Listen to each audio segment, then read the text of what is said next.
Mwaramutse nagomba nishure abantu kumbure bakunze kuvuga ngo ndi gukora amafaranga nabonye umenga nacima amande baza babimubwira mu vy'ukuri ndababwije ukuri YouTube na Facebook harimo amafaranga makeyi ku muntu ashatse kuyarondera mugabo ntawo bisa bisana no kuja kurondera akandi kazi muri West.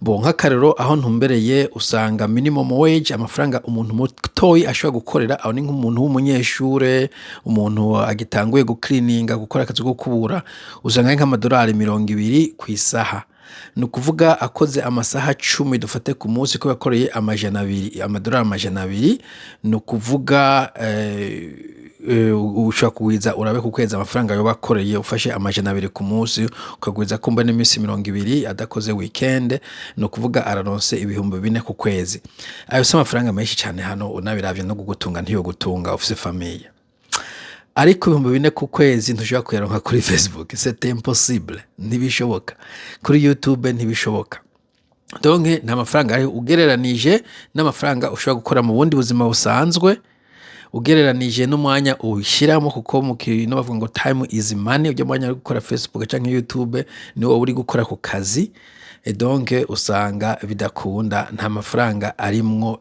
muri kino gihugu uri nko mu Burundi ego nivyo ashobora kugutunga ushobora kuronka ama views ahagije mugabo rino ni zero na petrol ntiyo yigura. Abanyamerika usanga ukuntu baronka amafaranga nuko d'abord nk'ama views yo muri Amerika usanga afise valeur gusoma views yo mu Burundi impamvu no kubera urabona ama views en fait siyo bariha ico bita advertising gutanga ushira amatangazo yikorera aba YouTuber uramatangaza aciyemwo hajya amatangazo niyo bariha YouTube igacoha ntuze moitié canke fraction runaka abantu bakora ama video kwera mu Burundi abantu benshi ba advertising ata business nyinshi ziri kuri internet usanga YouTube kiriha make ugeranije n'amaviews yo muri Amerika ntuzeye Go with J yahize kubivuga mu bisanzwe ariko niko biri babita ngo ni PCM canke RPM sinzi neza price per mille ibintu nk'ivyo kumbe muja kwiraba revenue per mille. Bo ico ni kimwe ikindi abanyamerika n'abazungu aho baranka amafaranga hayo ibindi bintu bita affiliate marketing affiliate link no kuvuga nka jewe ndamaze gusoma ibitabo mpora ndabibereka ibitabo nasomye kimwe n'iki kinini cyane bantunganya Sylvestre iki kitabo nakiguze kuri Amazon igitabo nshize ko link aho nakiguze wowe ukaja kwiga kuri Amazon nyene aho nakiguriye nca ndonka akantu gatoyi donc aga commission en principe mugabo kubera abarundi tukunze kugura ibintu online no ndiko ndatumwanya no gushaka ama affiliate link tuvugisha ukuri mugabo muri Amerika usanga za kamera nk'ubu mbaje ngo kamera wayiguze he nshira ko link ngi ku kamera ugacugura aho nyene ngaca ndonka commission we ntacu homba bimwe vy'indege bavuga ngo kuguruka Dubai nkabakishira ko link uko yikoreshe gacironka intuze mugabo je ntavyo nshira ko ndaze ko atavyo abantu benshi baba ariko baragura ahandi baronka amafaranga n'ama brand deals mu Burundi mpanda bibona ngo Superbat umenga kumukubita sinzi ikindi gicamo shipping company hajya baramudufaranga kugira ngo avugere irya tangazo pretty much kujya amaradio yakera yakora canke amaradio yakora nakoze mvuze yakera mugabo traditionnel nukuvuga navyo nyene kubera nka jewe ndi ino sinabwira dina barundi ko navuga ivya politique nta no mu Burundi yogira dire kuri ujihuri jewe nubwo yogira neza ko yo ndiha amafaranga y'intica ntikize kwa nyene uyava mu Burundi amadolari usanga atavura n'ifise mwa nkanya usanga ari kwagira amadiri n'amagym ziko nyameka consuming cyane amagym ama internet deals ama phone deals ibintu nk'ivyo bakaronka amafaranga ikindi hari ukuntu bashobora kugurisha programa zabo akanenga nk'akatabo bita ebook kavuga ati ndabereke ingene ushobora gushika muri ibihugu vyinshi akaca vyishira hamwe abantu bakaza bagura amadolari 265 bakwiga igihumbi baguze amafaranga tubutse canke icyo bita coaching programs izi information agatanga information superficielle ati mugabo keneye deep ko tuja indani vyimbitse unterefone cyavuze ikindi kibazo gikomeye cyane unterefone tuvugane consultation donc nka consultation amajana 2 ku isaha amajana 5 ku isaha ça dépend agaca amafaranga ucyo ahandi baca amafaranga ni ibintu vy'amadonation. Amadonation usanga bariko barakoresha ibintu bitandukanye, yaba PayPal, muzobona ngaho ntuzeye canke ama subscription kuri Facebook canke kuri YouTube, memberships, hari n'ibindi vyinshi, buy me a coffee, ibintu vyinshi canke super chat umenga bariko barakora live, umuntu akavuga ati akiri ijana, akiri 50, 10 isorosoro iryo ryagiriye. Donc usanga YouTube ishobora kumutunga kubera combination canke combinaison y'ivyo bintu vyose ushobora gusanga avuyemo udufaranga dutubutse. Ariko naho nyene nibaza kugira YouTube igutunge muri Amerika kwa nyene ubuzima buzimvye, nubwo ufise audience y'abanyamerika bisaba ko wowe ufise n'imiburiburi odera y'amajana 2 yaba following n'ama views agaragara cane. So muri make nico ndiko ndavuga ko nta mafaranga amfete yo gutunga ari YouTube na Facebook uri mu bihugu vyo muri West utumbereza audience yo mu Burundi kuri zo mvo navuze. Ariko kandi yaba amafaranga yararimwo honnêtement nta kazi kajuje nk'akariko kuri Facebook.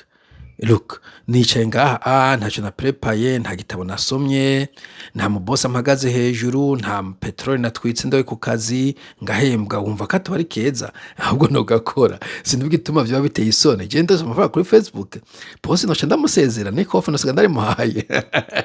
Bosi je kora amafaranga nicaye muhira kubera kiwe urampumekera hejuru ndenzo gwamo nifite kazi kiwanje. So gukora amafaranga kuri Facebook, kuri YouTube, kuri social media ntabwo ari icaha, ntabwo bigayitse. Jewe ndabishoboye, yaba vyashoboka nta kandi kazi nokora, nta kazi koroshe nkaka. Rabaho niyicariye ndariragishije nk'ubu uhabaye ikiba mu nzu nja mpagarika ntuzeye button hariho pause button nkagenda nkagikora nkagaruka nkavuga. Ivyo uri ku kazi ntibishoboka.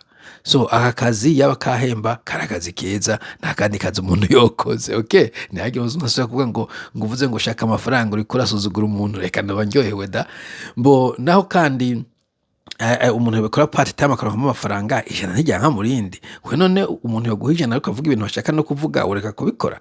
Si tuko je mvuga ibintu ushaka ariko ndavuga je ntuzubona ariko ndavuga ngo murabe ngene nambaye canke je mvuga ibintu n'ubundi nari kubwira abantu gusemerera nivyo nkunda kubikora. Mbona amafaranga ntabona amafaranga, it's my job. Ni nka hobby, ni nk'umuntu ugiye gukina volleyball, ukunda volleyball akaza guhemba uvuye gukina volleyball, wumva utawuhiriwe. Wona bivuze no kubuntu uzi umwanya mfata ndi kuri telefone vuga n'abantu nta n'icumi bampa, mugabo nshoye kuvuga nkahembwa amafaranga ico gihe so c'est mieux. Come on now. So no, ntabwo biteye isoni kuri amafaranga ubushoboye yakorere nawe, ahubwo bishoboye tora kamera, tora telefone utangure kuyakorera, ntugire umujinya, ahubwo yakore nawe uyabike, uyaconserve.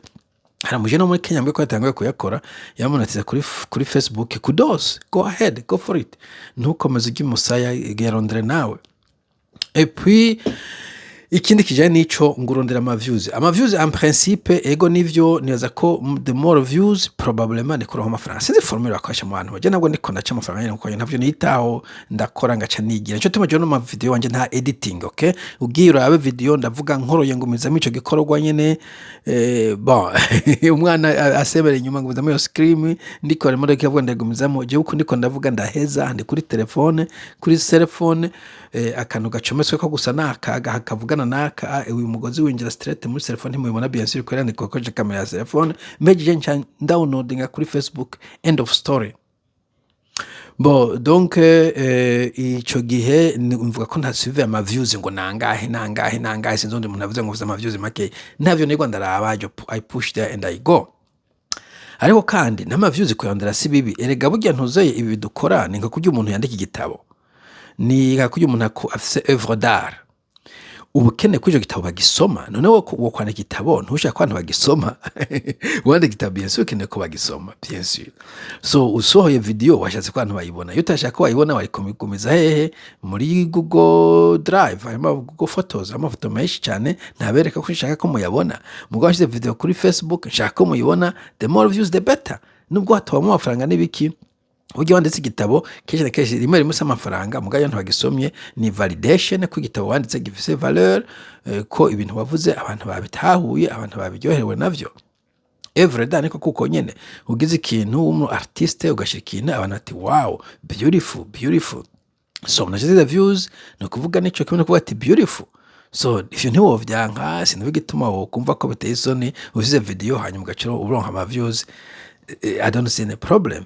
Mbo ikibi no gutrika abantu ngo ronke views. Nkababwira ngo oh ni murabe ngene umugore wanje asanga canshiramo ivideo y'umugore atari we wanje. Ico gihe n'abatirikinzo kugira ndondera ama views. Oh nuzeye niyo mbari yaje kundamutsa umugabo ngasanga nabeshe nteje kundamutsa ico gihe nariro nashashitse ama views. Ico gihe nandi umuswahili nandi umuswaganye ico gihe niho wovuga mugabo mvuze ibintu bisanzwe nk'ibi inshaka ko uvyumva abantu benshi bavyumva iyo uri kurasemera ushaka ko abantu bavyumva the more views the better. Nabona ati message yanje iko irapasa yashikiriye benshi peut-être hazogira ikivuyemo. Donc muri make nta shame nta soni riri kurondera amafaranga kuri social media ni honest living. Hari abantu bakuru ubuzi bwinshi bugayitse canke buteye isoni canke bwo buri malhonnête.